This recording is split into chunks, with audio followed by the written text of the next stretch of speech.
Welcome to Chaldea Deeper Delve Rules of Godship 101. I'm Peter Adkison, and I'm here with Steve Connard, and we are the co-directors of Chaldea. And we are going to talk about gods, all about gods. So this is a topic Steve and I like a lot. We love gods in fantasy. Now I just want to make it really clear early on here, we're not talking about gods of major contemporary real world religions, like Christianity and Buddhism and Hinduism. We're not talking about those gods. We're talking about the gods that I think most of us will agree are fictional from like historic times, like the Greek gods and the Roman gods and the Chinese gods, or gods of fantasy that we know we made up, like Iltani in our story, or gods of Greyhawk or Eberron or whoever. So um, our history with gods goes back to the fact that we played D&D a lot in the 80s, and as young adult men, boys, however you want to call us, we did a lot of power gaming. And it didn't take long before our characters got up to really high levels. And kind of the conventional wisdom in Dungeons and Dragons was that at a certain level, you're supposed to retire your characters. That the characters are too high level now. They should just go off in retirement or ascend them to be gods and don't play them anymore. And we were like, no, that's not our side. We were like, this is just getting fun. And so we took upon the challenge to play characters as gods. I think a couple of things that were influential for us was the AD&D Deities and Demigods when that came out. To us, that was just like a monster manual for high level play. And then another book that is less well known, but was just hit us at just the right time to be influential, was a book called The Arduin Grimoire. And in the Arduin system, they had character classes. It wasn't clear if this was supposed to be compatible with D&D. Like a lot of things, people were careful about not stepping on trademarks, but you kind of read between the line and think, I think we're supposed to play this with D&D. And it had all these classes that went up to 100th level. And oh my God, no pun intended, oh my God, this was like 100th level characters. Yeah, now we're talking. So we played a lot of that sort of thing. Well, what ended up happening, of course, is we're struck with the realization that the gods, as they were portrayed in, like, say, the deities and demigods, were basically just high-level characters. They were like, oh, this god is lots of high levels, like maybe 15th level illusionist and a 20th level fighter and a 13th level druid. And you're like, wow, that's pretty cool. And they've got a +3 sword and maybe some weird artifact. These characters were not difficult to take out for our high-level parties. So we were faced with sort of the question of how could we make gods more interesting, more powerful than just high-level characters? And a friend of ours from back in the day named Russell Woodall deserves a lot of credit for coming up with what we call the Primal system. But I believe he coined the term Primal system, primal energy.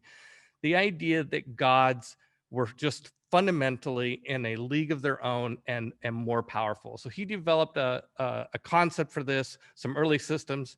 I latched onto this, like a dog in a bone, man. I just thought this was great. I did a lot of development work on it. Steve Connard, who's here with me, he did a lot of work on it. And also Dave Howell ended up doing a lot of work on the Primal system. And when we started Wizards of the Coast in 1990, before we met Richard Garfield, before Magic the Gathering, our goal was to be an RPG company. And one of the really what emerged as the most important work that we ended up putting out during that era, the thing that really we could hang our hat on and say this is something really cool that we're proud of, was the first book that Wizards of the Coast published called The Primal Order. And the Primal Order, we dared to define gods and to lay it out and say, here are our rules, our house rules, codified, formalized. Got a lot of help to clean them up from people like Beverly Marshall Sailing, who went through and edited our chicken scratches and helped us turn it into really fine prose. Kim McLaughlin also deserves a lot of credit for helping us. Several people did an entire editing pass on this book to get it from our attempts at writing fresh out of college to something that would stand up. And And so the Primal Order is something, when I left Wizards, I retained the rights to it as part of my severance. So I still own this property that we made 20 years ago. And we would be really hypocritical if we did not base our Chaldea gods off of those systems, because, well, we think the system's pretty good. So in this video, we're going to kind of lay out what the fundamental bits were of the rules of Godship 101. All right, Steve, that's kind of my summary of how we got to here. Is that makes anything I left out? Well, no, you nail it pretty closely. I mean, for me, of course, it was like I like playing high level, and I didn't want to retire like you. But at the same time, when I was reading like comic books and Marvel stuff, I naturally gravitated towards Thor and the Asgardian gods and the cosmic powers of Galactus and, you know, his heralds and all that sort of stuff. So I really love the larger than life properties out in the universe.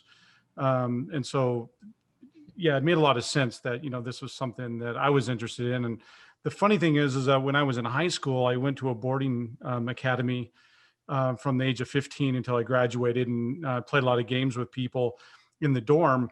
And that's where I got introduced to Dungeons and Dragons. And of course, I naturally immediately started to develop my own world and building these larger than life things. And I remember one of the guys that I played with, you know, he'd look at the stats that I wrote up and he was like, "Yeah, you can't do that."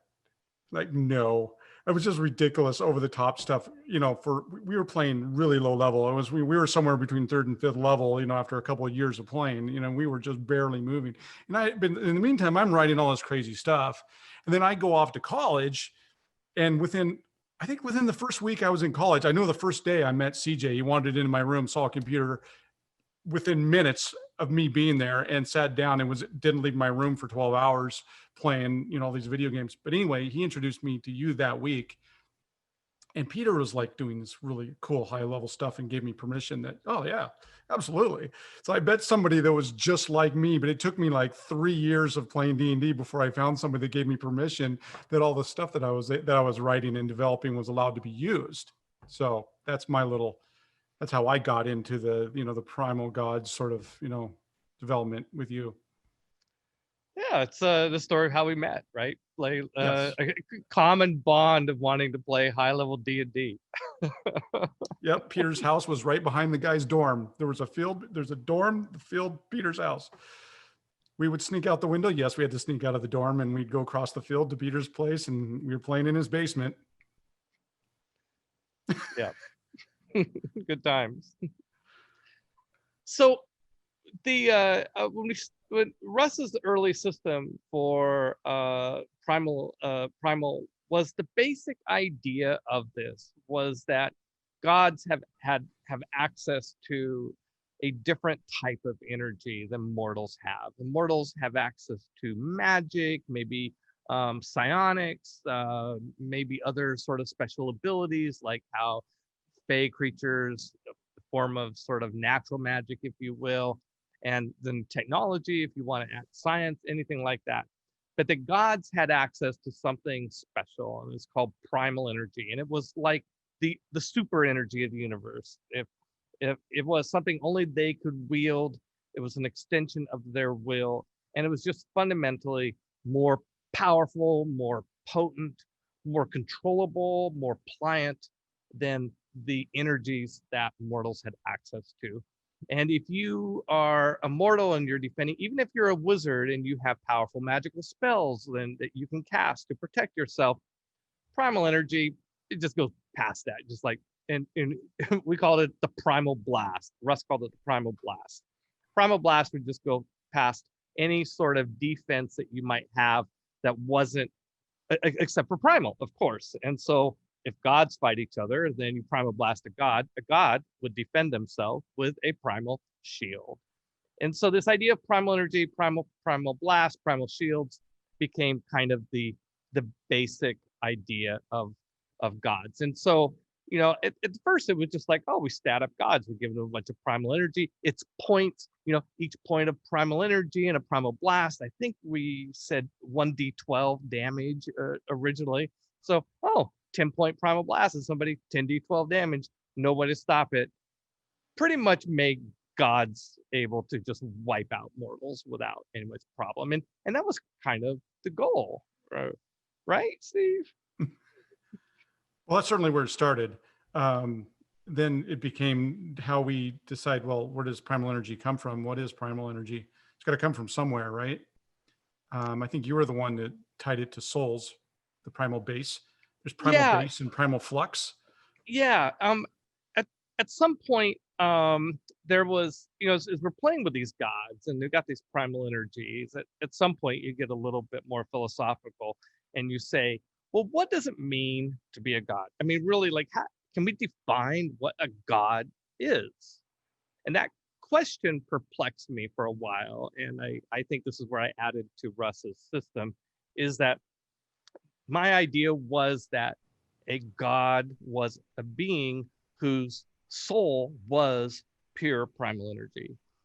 Either this creature had come into existence this way, or maybe this entity was formerly immortal and was ascended, because we needed a system that would accommodate a number of different ways that one might perceive a god to be. But however it happened, this god's soul was primal energy. And so Russ's idea of primal base was the deity's soul, and that's what made the god a god. And then the primal flux was the energy that the deity sort of siphoned off of that primal base on a daily basis and could use in combat and so on and so forth. Right. The primal base is their soul, and it's um it's permanent, right? And if you have 100 base, like a demigod has 100 primal base, they always have 100 primal base. And then sort of like the amount of money you have in the bank, you're generating interest. Well, every day you get interest off of that primal base, and you get flux. And then the flux is what you would use to do your primal blast, your primal shields, your teleports, whatever, divine spells you have, or sphere of influence, or whatever you'd pay off of that. The base was permanent. And if you burnt base, that was horrible, because that's essentially your soul. So when the god's soul goes down to 0 primal base, that's how you kill a god, is by just getting rid of their primal base, which is, by the way, very, very, very difficult. Yeah, absolutely. Because, God starts getting into that much trouble, they typically leave. And so, yeah, the idea of principle and interest is a very good analogy. The primal base is like your principle, and every day it's shedding so much primal energy you can use from day-to-day use. So gods have a certain amount of energy they can use without really weakening them on a long-term basis. It'll weaken them for a day or something. So you have this idea of a god maybe getting into a fight and maybe being weakened and having to retreat, but not losing their status. Now, if a god really wanted something and wasn't willing to give up easily, and they're running low on their primal flux, they could start burning their very soul and just, convert primal base to flux on a one-to-one basis. But that's very dangerous. And but gods are arrogant, driven creatures with needs, and sometimes they will do that. Yeah, the flux also, there's other ways to get flux too, is worshipers. It's like, well, why does a god want worshipers? Well, the more worshipers they have, just on a grand scale, the more they have, the more flux they get, right? So you want to go out and build your religion. I mean, assuming you want power. I mean, right. Assuming that. I mean, there could be hermit gods who don't care, of course, but you go out, somebody who's a greater god, who's got, worshipers on 10 different planes, they're getting a lot of flux from those worshipers. That's right. And what we started doing is like, okay, as we develop this system, we're saying this system has to reflect the way we see gods in at least in fantasy and in fiction and historical basis. And so what are the things that were important to gods? They wanted worshipers, they wanted temples. And so we said, well, these things will give power to gods. So a god can have more primal flux than just some percentage of their base. They can have extra flux by having worshipers. Conversely, you think about clerics or priests getting their power from gods, gods have to spend primal flex to power the magic that priests can cast, clerical spells, if you will, priestly magic. And so those would be deficits. So now you have this interesting sort of dynamic where the gods are wanting their priests to go out and make a positive return on that investment. Yes, they're giving the priests power to cast spells, but are the priests bringing in enough worshipers?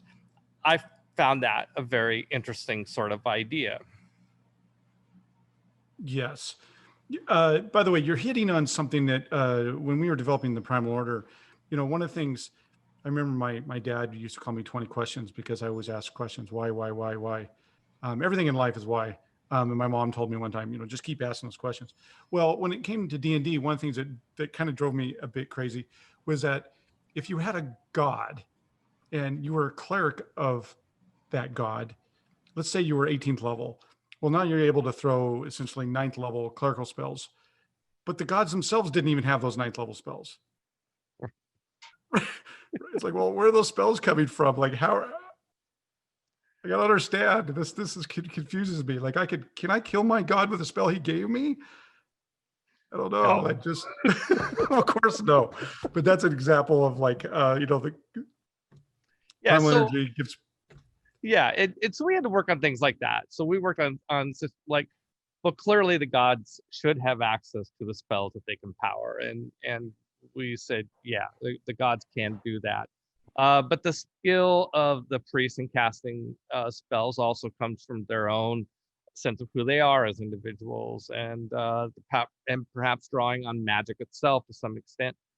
But yeah, our rules are the gods can cast spells, and they can also basically just will things to happen.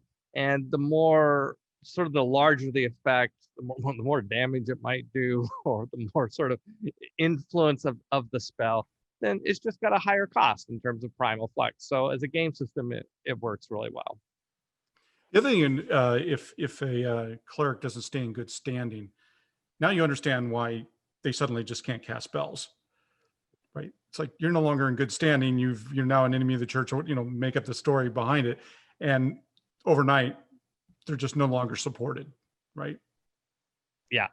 Well, and you also could have interesting things like a cleric one day wakes up and cleric's been doing the right thing, but suddenly they don't have any spells that day. And it's like, well, that's because their god is like preparing for a fight, and it's like, no, I'm keeping all my primal today. I'm not powering any of my clerics because I got to go fight Osiris or something, Well, it's funny you say that. Okay, so I actually played a character I'll keep the name down, that became a demigod, and we had these spreadsheets of like, of course, you have to manage your primal, right? And so you start managing it. It's sort of like managing your home assets, right? You're like, I don't have a lot of disposable income. And we'd be going into a big fight. And I'm like, do I really have to power all my clerics and paladins and things in the world? And Peter's like, well, you don't have to, but there's a ramification of like all your worshipers suddenly just not getting powered, right? It's like, yeah, but I really want more flux for this fight. As a player, I've actually had to make that decision. Yeah, which is awesome. So let's talk a little bit about primal base, because your primal flux, to begin with, your primal flux depends on how much primal base you have. And so we had to think about like, well, how does your primal base how do you get more primal base? And then like, well, part of it's going to depend on what status of a god you are. Are you like using the old AD&D demigods, Deities and Demigods book? It was like, are you a demigod? Are you a lesser god? Are you a greater god? And so, well, what does that mean entirely too? So one of the things you'll find in the Primal Orders, we went through and defined what are the divine ranks that you can go up. And we added a few of our own just to make it more of a more milestones that you can hit, more progression. And that Godling. Yeah. Sorry. What? It's godling, demigod, supported god. Yes. Supported demigod, sorry. Yeah, supported demigod. If you were a demigod, as opposed to a rogue demigod versus a demigod who was a demigod of a lesser god or a greater god, then you would have more base if you were the latter. Right. So in our story, we say that Cordava was supported by Set. So if you go to the Primal Orders, you're like, oh, he's actually a supported demigod of Set. That's correct. Yeah. And there's lesser god, and then there's greater god, and then there's supreme deity, which is more of a title. We can talk about that if you want to.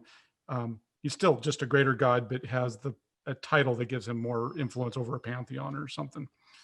Yeah, and Anyway. so with these rankings, we came up with definitions of what it would take to rise through those stats, and not just experience points, but some qualifications. And one of the important ones was we kind of drew a line between sort of demigods and godlings, supported or not, versus lesser god. Oh, by the way, lesser gods never call themselves lesser gods. They're never meant to be lesser anything. But I am not lesser. I remember having that conversation. There's nothing about me that's lesser. Yeah. He's talking about, I had a player character that was a lesser god. I just say, by the way, I never call myself a lesser god. I'm just a god, period. And so, but I don't think my character was the only one that would have saw things that way. I think pretty much every lesser god would see themselves that way. And so we wanted there to be this line, like there was a real cliff here. Like that was like like going from supported demigod to lesser god. That was like advancing 20 levels or something like that. If you're put it in terms of levels. And so to be a lesser god, you had to have a home plane. That was the big nut. You have to have a home plane, and you have to rule that plane for 100 years. And so right there, that puts it out of reach of most campaigns, unless you're willing to do campaigns that go really, really long periods of time, like we were. And then you could get to that status. Yes, I remember playing a demigod, and I started hobnobbing around with the other demigods. I was a demigod of Ogma, and started hobnobbing around. And then other demigods were getting wiped out, and then I realized, oh, in the greater pantheon, we're just cannon fodder. Like demigods were just cannon fodder. They were coming and going at a fast clip.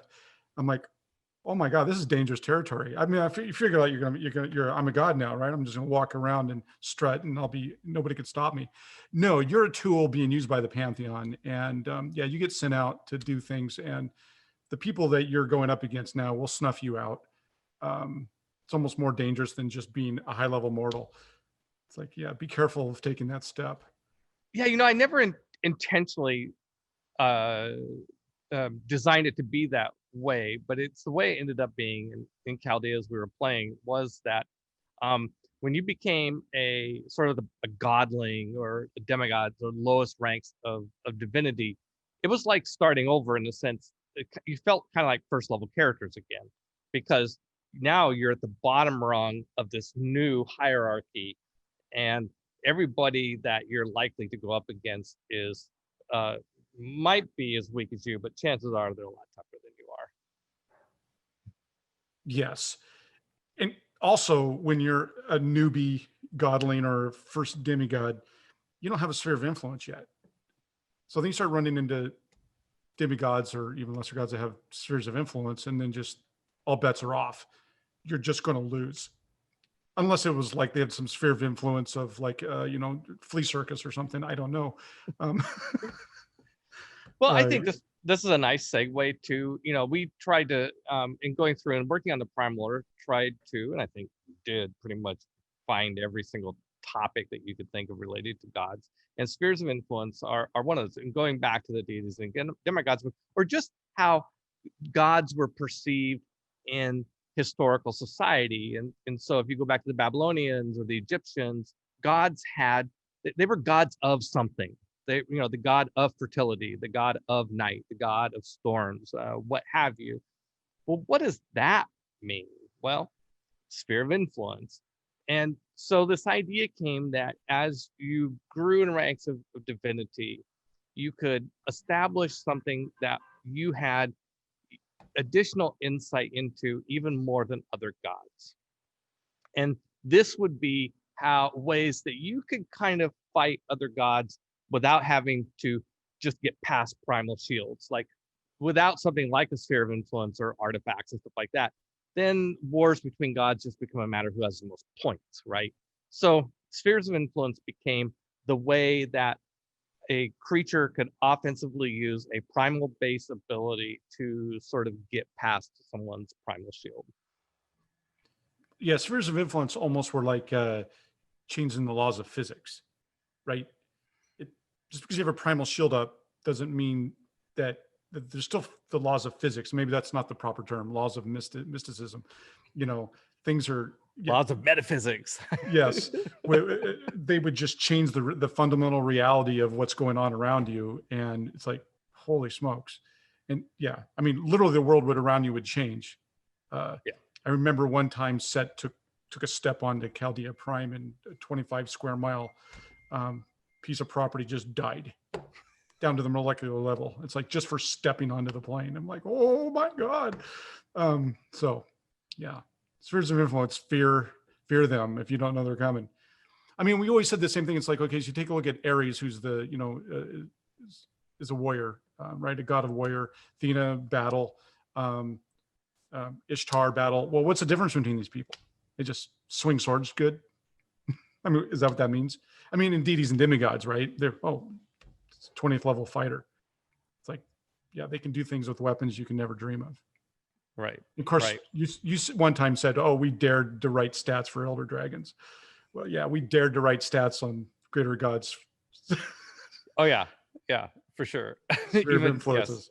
Yes. Yeah, it was a lot of work to write up a stats on greater god and really have it feel like a greater god when you're done too. So we were talking about primal base. Other things that could affect a god's primal base, in addition to their status as a god, was that there were things that they might be tempted to spend primal base on. And this is how we conceptualized how divine artifacts or divine minions or servitors would come into being, or demigods for that matter. If a god were to ascend a mortal to a demigod status, all these activities required the god to spend some of their base, some of their own soul to do. So it explained why gods are pretty reluctant to do that, and pretty eager to see those investments pay off. Oh, for sure. So for me, when I started playing Dungeons and Dragons, it didn't take me very long before I'm reading all the books on magical items. Of course, you naturally gravitate towards, artifacts. You reading up all the artifacts, and then of course I'm immediately like, well, how are artifacts made? Right. This is before I even met you. I'm like, well, it's an artifact. What makes an artifact? Is it just old? And what makes it powerful? And then the thing that bugged me was that I realized that almost all of the original DMG artifacts had curses. It's like, okay, well, so if a god makes an artifact, it's cursed and it has an ill effect on himself. That makes no sense, right? So anyway, that's one of the things I wanted to fix immediately, was with like divine artifacts. I'm putting my soul into that artifact. It's going to be badass, and it's not going to curse my ass either. Maybe somebody of the opposite, alignment or something, right? Or enemy of the church or something. But well, and that's another good segue, Steve. So one of the things that came up that'd be interesting is like, what happens if a artifact is created by one god and the worshipers of another god find that artifact and turn it into their god? What happens? It seems like there would be some benefit to this, to the god that has acquired this artifact that has inside of it some of the primal base of this enemy god of theirs, and so we work that in. So basically, one way to have more primal flux on a daily basis is if your worshipers have gone out and captured one of the toys of another church and brought it to you, and now you've got it sitting in your vault and you're sucking primal off of it every day. Yes, we did this a lot. A lot of times we would find an artifact. It's like, I'm not using this. I don't want to use it, but I'm gonna take the 10% flux off it. The other scary thing about that, to any newbie who thinks, oh great, I'll just take this artifact. The primal base is the god's soul. Now, if he splits his soul into two, it's still his soul. It's not like it's disconnected. It's got that deity is in more than one place at the same time. So you're walking around with the deity's artifact on your body. I mean, you're essentially walking around with that god on your person. I mean, any sort of information that you think you're going to keep secret from that god, you're just not. So he's there in every conversation. Plus, if he's there, that means he could throw a spell. He can do anything, or she, sorry. It's so suddenly walking around with divine artifacts has a whole new meaning once you understand exactly how Primal works. When you're a noob, I get my first artifact at what name your level, 12th level.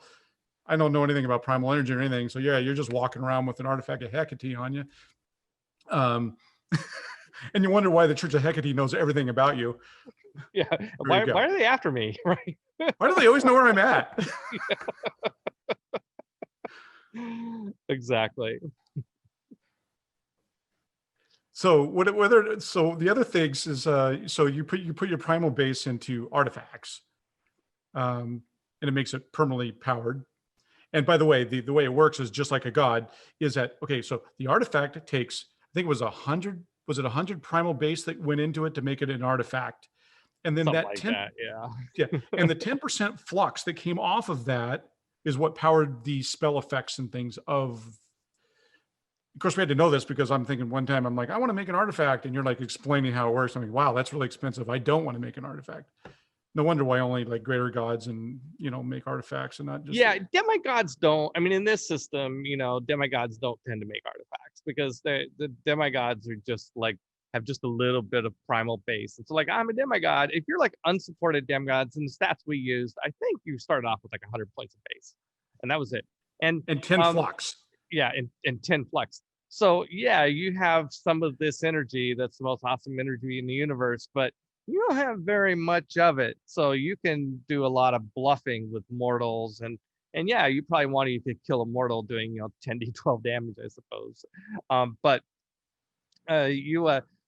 most player characters would say, okay, our system was that you could cast any spell out of the books for the level of the spell that much flux. Well, teleport, 5th level spell, 5 points. I'm never going to spend that last 5 points of flux because I need that to get my ass out of some tough. Yeah. So you have 100 primal base. You have 10 primal flux.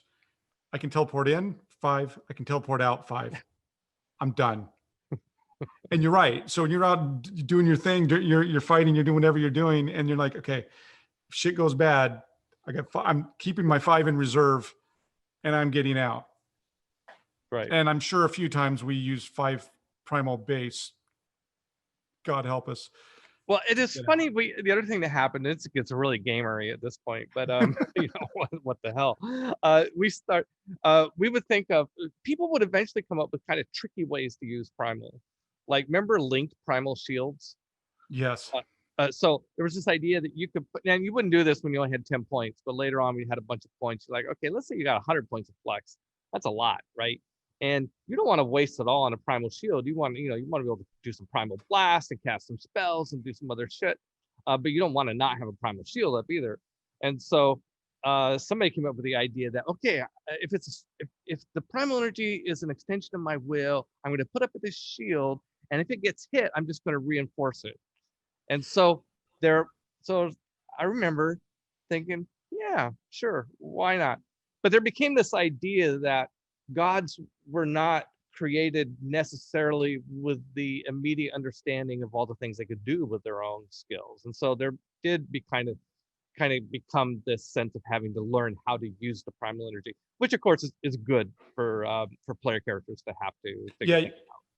You glossed over a little bit. So when we first come, like, oh, I'm a god, right? And I'm going into battle, and I'm okay. And here comes some bad guy. I go, okay, I'm putting up a primal shield, and you would go, how many points you putting into it? Look at my stat sheet. I'm putting in 5, right? And I'd have to put that in there. So I now have a 5-point primal shield around me. Then you came up with the idea of linking it. No, I'm putting 1 point. That's it. But I'm linking. If I need more, I'll pour it in. I remember it's like you're getting hit, but you have no idea how much damage you're going to get hit. So you're getting hit. This big blow's coming in, and okay, you're going 1, 2, 3. You're burning. This primal shield's dropping. You putting more in because you could be 50 points of damage. It could be 500 points of damage. It could be 5 million points of damage. You don't know, right? Right. Those were the decisions we had to make, right? Then came the I don't know who came up with this idea either, because okay, so primal shields became the last line of defense. So you would put all your defenses in front of it and have all your defenses take it, i.e., the first thing I'm going to do is I'm going to parry. And if I don't parry, I'm going to have my shield, Like like my my saving my- throw.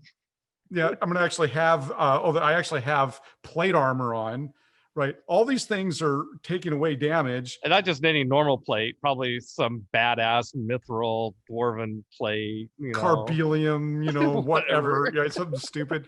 Anyway, so blah, blah, blah, blah, blah, blah, blah. It's like, okay, this is how much damage is actually you're taking to your physical form. And then you're like, okay, well, I still Right, have because skill why throw adjustment. away primal? You don't want to be having other things take down your primal when you could have stopped it without the primal. So then it was like, well, I'm just put my primal shield overlaced on my skin underneath everything else. So then that became the idea of the skin tight primal shield. And it gets better. Okay, we're really geeky now. Okay, so my character actually had sphere of influence cell adjustment 2, which was like cell adjustment is a sonic ability that allows you to heal yourself. Cell adjustment 2 with my sphere of influence ability allowed me to instantaneously heal any damage I'm taking. So it would come through, any blow would come all the way through all my armor, everything. It would hit my body. And then if it was going through my arm, I'd just let it go through my arm because I'd cell adjust as it went through. Right. So I'm now using sonic energy to heal that. So what I did was I started putting the thing I couldn't heal with cell adjustment was my brain and my spinal column. So then I put my primal shield around my brain and in around my spinal column. So as long as I'm taking damage to my rest of parts of my body, I'm just cell adjusting it if it's come through. If it hits my brain and it hits my thing, then I'm gonna use my primal shield to stop it. Yes. Vorpal sword. Vorpal sword. Yeah, you get with a Vorp, you're like done. So you better have a primal shield up, or even a god's going down with a Vorp. A Vorp still works against a godling.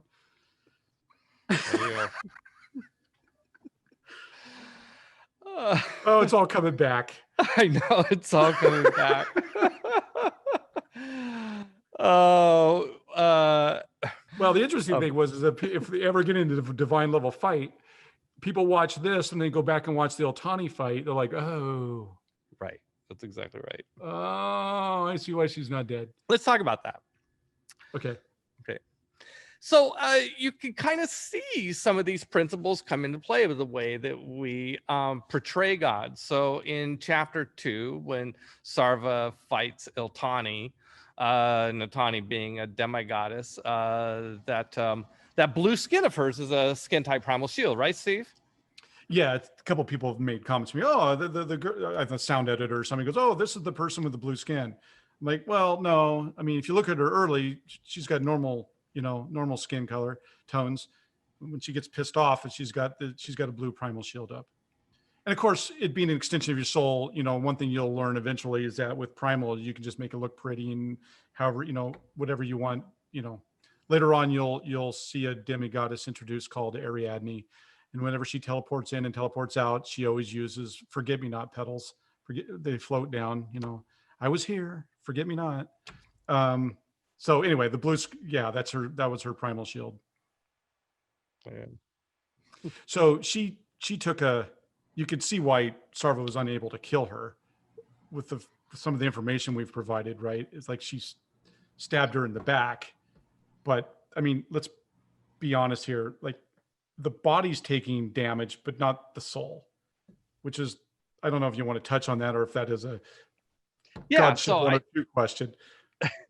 So I think what happens when Sarva stabs Iltani in the back is that she does lethal damage to Iltani, and Iltani is falls to the floor, and she's in that fetal position. But Iltani's not dead; her primal base is not damaged, and she's still conscious. And so she uses primal flux to effectively heal her body.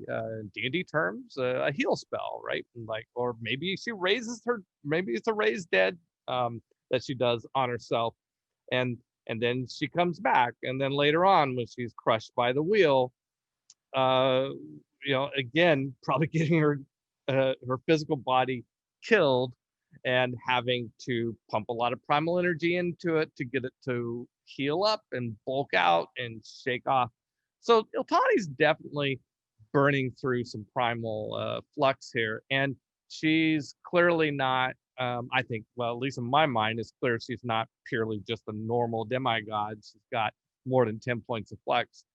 She's healing herself or raising herself at least twice. She's giving herself enough strength to crawl out from underneath the barge. But let's not forget, she is the daughter of Ishtar. She's probably a supported demigod of Ishtar. Well, that's what I was going to say. Yeah, she's the daughter of Ishtar right away. Yeah, she's above other demigods that are running around. Yeah, and you kind of got to wonder, like in Acadia, it's just if you want to like gamer geek out a little bit, you think about all the people in Acadia who worship Ishtar, or do they worship Iltani? There's probably some sort of bartering back and forth between Iltani and Ishtar about who's getting how much of the flex. Right. And you start taking a look at some of those large temples that you see around the city, and the ziggurat. You're like, okay, well, that's producing primal. Now that you understand. So yeah, if you're going to ever take out, if Sarva's ever going to take her out, she's going to have to find a way to cut Iltani off from all that energy. Yep. Yeah. How is she going to do that? Yeah, the weapon, the Sharur, is a Babylonian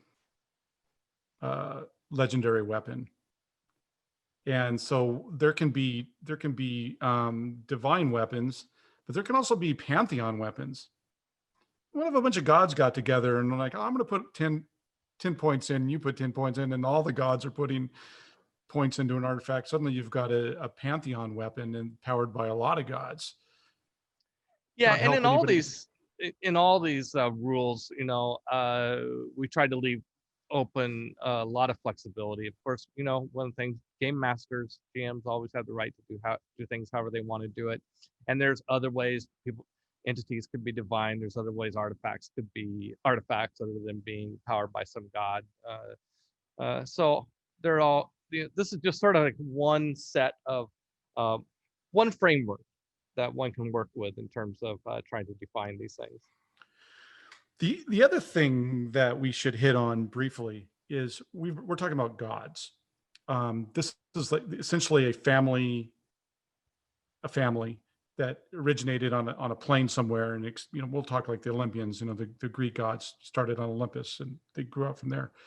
There are other entities in the universe in the age of gods that have primal base that are not in the sense of gods. So elder dragons, for example, there's a little spoiler. Elder dragons have primal energy. They're so old that, how did they get their primal energy? But they do. They have primal. Same thing with greater demons and devils, in hell, right? You run into Asmodeus, you run into Belial, you run into any of these guys, dukes of hell. These are not just average demons or devils. They have primal too. Yeah. Especially if you have Asmodeus, who controls hell. How many planes of hell does he control? Thinking, one of the things I realized, you think, oh, there's a let's say a lesser god, and he elevates his champion to be a demigod. Well, what happens if that guy becomes a lesser god? You get this pyramid scheme going on. So they're like greater gods that have lesser gods under them, who then have like demigods under them, et cetera, et cetera. The other thing we talked about, how to use your primal base. Something you see in season 1 is in Civics 101, Zane and Combo and Desiree run up against a servitor of Set. And they're like, wow, what's a servitor of Set? A servitor Set is a creation, if you will, of a god. Yeah. In this particular case, the actual servitors of Set started off as humans. They were probably some sort of warrior within the Maiat pantheon under Set, and they got to a certain rank and rather than elevating them to demigod status, Set has a way of like turning them into servitors of Set. One of the things that happened is we started working on the Primal system and playing a lot with gods. We started to realize that there was this wonderful opportunity to explore this area between mortals and gods, and this transition of becoming a god, becoming a demigod, and a supported demigod, and the lesser god. That this is like it's like starting over and going through another 20 levels of D&D, and so there's a lot of different nuances of things that happen in this thing, like servitors, like artifacts, like going after planes, like capturing capturing a servitor of another god and offering it to your gods so that they can drain primal energy off of it and stuff like this. It provided a lot of topics, quests, things that players could do. Speaking of quests, there's another thing. You introduced this to me as an interesting idea. So if you want your worshipers to go off and accomplish something, you can take your primal base and put it into a quest. So this divine power is pushing worshipers to do this amazing quest, right? It becomes permanent, right? It's like this permanent drive, driving worshipers. One of the things that we put into the Primal Order was this idea that full deities generally would have a home plane, and a home plane is the place where they're strongest. We always like this idea that if you fought a god on their own plane, then they're really tough. Or if you fight a demon in the abyss or a devil in hell, something about the natural home habitat of an entity like this. So we have this idea of home planes, and to explore that, we had to think a lot about what are planes, and where and of course our thinking was influenced a lot by Dungeons and Dragons. I still, I practically have it memorized, that diagram in the back of the player's handbook, I believe it is, that it shows all the different planes and how they're related to each other. But D&D always had this idea that there was just like one prime material plane, and it was infinite. I prefer, one thing that we changed from the orthodoxy of Dungeons and Dragons was that the prime plane, prime material plane, was not just one plane. That if it was planets, that each of these planets, or if they're some sort of metaphysical flat landmass or whatever your concept of planes were, that there were multiple prime material planes. And whether they're prime material planes or other types of planes, that gods were vying for control of these planes. And that's how that was a key component of them getting power. And so another sort of play style that emerged from this was warfare on a cosmic scale. Gods fighting over planes, demigods trying to go out and find their own plane and take it over. And so we did a lot of work on what are the planes. And Dave Howe picked this ball and ran with it and wrote the book in the Primal Order series called Chessboards, Planes of Possibilities. And if you are intrigued with the idea of planes, definitely recommend. You can buy the PDF of that book on RPG. I think it did an incredible work. It's entertaining reading. It's scholarly. It's open to all sorts of different types of planes that you might imagine fit within the construct of how this book is written. Yeah, I always thought these weird concept metaphysical planes was cool. Again, spoiler alert, the Garnon forest within Chaldea is ripe with clearings, is the term. If you can find a clearing, they call them clearings. Oh, I'm in this clearing in the Garnon. Guess what?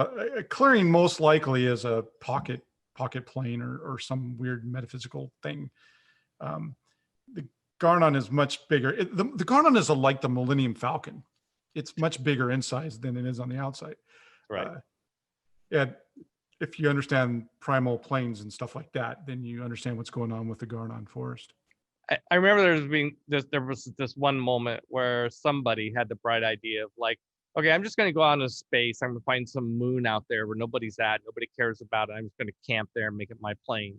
And so then we're like, okay, we need to rethink this a little bit, right? It's got to be more than that. I don't see the moon. If there's nothing on the moon, okay, now you can come up with a, like, oh, there's something really interesting on the moon. Of course you could do that. But let's just say there's some moon out there that's just a rock. That that can't be somebody, that can be a God's home plane, right? And so we came up with 3 qualifications of what it took for a place to be called a plane. And we articulated that as the place had to have significant size. It couldn't just be the inside of your portable hole. Nope, not big enough. It had to have some sort of significant size, well, like the size of a moon. It had to have some importance, and this is where the moon idea doesn't work out. Like, why is this place important? And therefore, when a God rules it, it gives that God power and status in the metaphysical universe, right? And then it also has to have boundaries. You can't just like, oh, I found this really large planet, I'm just going to cut it up into multiple planes. No, because there aren't really boundaries between the parts of this planet. It's just one planet. And so those were 3 of the guidelines that we established and explore. Dave Howe continues to explore those in his book about what makes a plane, and how might planes be connected. And which is another thing we did a lot of thinking about, is like, how might planes be connected to each other? Do you go through some weird gate? Is it like looking through a veil? Can you even get to that plane from this plane? Things like that. Yeah. Adjacent and parallel. Those are the terms, correct? Yes, we had the idea of a parallel plane would be like in classic D&D, the idea of an ethereal plane. So it's the ethereal plane is parallel to the prime material plane, and they're kind of interwoven. And so if you go ethereal and you travel along a certain distance, it's like traveling in the prime material plane in a similar way, because they're related to each other. But then there might be another plane that is like an elemental plane, and you can plane shift to that plane. It's close enough in the cosmic universe that you can plane shift to it, so they are adjacent, but they're not really parallel. If you go to the elemental Earth plane and then walk 100 miles and come back, you will not have gone 100 miles in the same direction on the planet. We also, on the topic of planes, had this idea of planar constants. Like, planes might work weirdly or not work correctly, depending on your perspective, while you're on that plane. And this might be the doings of the God whose home plane this is. So there was this idea that gods could sort of tailor their environment to be maybe not too suitable to interlopers.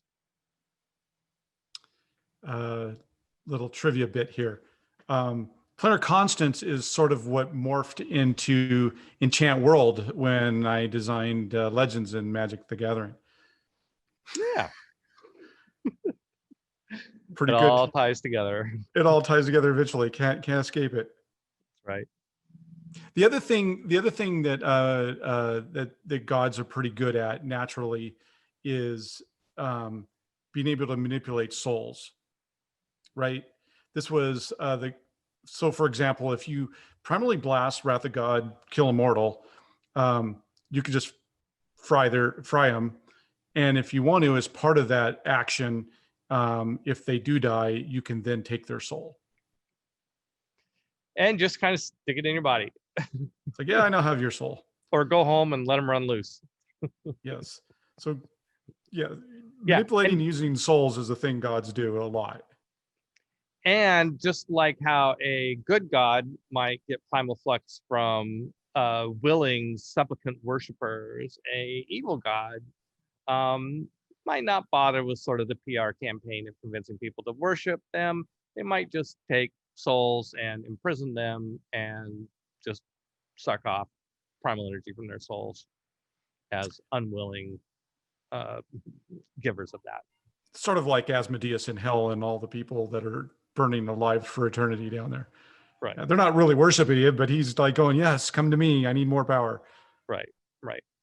So that mechanic sort of, again, a lot of the mechanics that we came up with in Primal Order are designed to reinforce sort of these tropes that we've all grown used to as sort of a consensual vibe, if you will, of what we all think of how what should be important to gods and how they work and how demons work and how planes work and all this sort of stuff. So I think we should probably end this with, well, how do you kill a god? Oh yeah. So how do you kill a god, Steve? Well, I mean, the easy way, if there's a easy, I mean, the thing that always comes out in a bar conversation over beer is like, well, how do you kill a god? It's like you kill the god on his home plane, right? That is just a hard and fast rule. If he's on his home plane, now let's say he's a greater god, and it's like, well, Zeus owns 10 planes, right? Well, he actually has one home plane, his first home plane. The other ones are his planes, but his home plane is one of them. It's been, and if you can go to his home plane and you can take him out on that home plane, he's out. This isn't a horror story where he's coming back next week. He's done. Right. And of course, the harder way is, maybe that is the harder way. I don't know. The other way is to, if somehow he can burn all his base. Yeah. Like all your base all belong to us. It goes down to 0. Yeah, he's gone. Yep. Am I missing something? I think that's basically it. Yeah, I think those are those are 2 good ways to kill gods. You could also capture if a deity, one deity might use their primal energy to overpower another deity and effectively capture them, and so basically take that deity and wrap it up inside of a primal shield, like an egg, and take it home with them. And then they can capture them for eternity. Capture them and drain primal off of them on an ongoing basis. Yeah, that's not really killing them though. But yeah, that's taking them out of action. Yeah, I mean, it's certainly a thing to emphasize here is that, we're not saying these are the rules you have to follow. It's just a framework, a way that you might approach, the way we approach fantasy, and ideas for you to consider as well.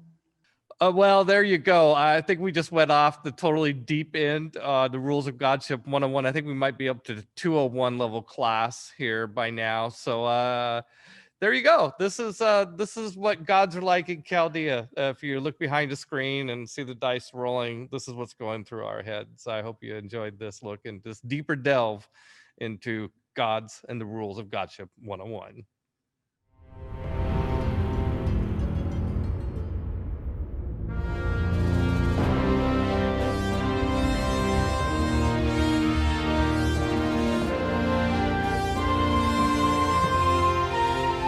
I much prefer 3.5. The simplification of skirmish formations was long overdue.